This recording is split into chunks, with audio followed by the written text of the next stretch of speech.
নিজের হাতে কোনো গাছ লাগানো আর তার থেকে পাওয়া ফল নিজ হাতে তোলা মজাই আলাদা। বেশ কিছুদিন আগে আমি ছুটিতে যখন বাড়ি গেছিলাম, তখন মা পুকুর পাড়ে গাছ লাগাচ্ছিল। তা আমিও কিছু মার সাথে হেল্প করতেছিলাম আর কি। তো এরপরে সেই গাছে ফল আসছে, মারা দু একবার খাইছেও। আমি আর যাই নাই বাড়িতে, ওইভাবে খাওয়াও হয় নাই।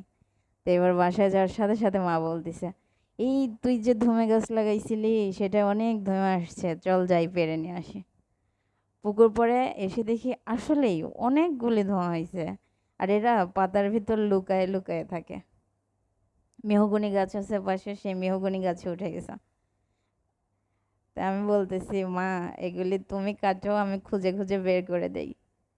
চারপাশে ধান সবুজ, বৃষ্টির আর ঝড়ে নিচে পড়ে গেছে। পরিবেশটা অনেক সুন্দর ছিল। আর আমি মার সাথে কাজ করে অনেক আনন্দ পাচ্ছি।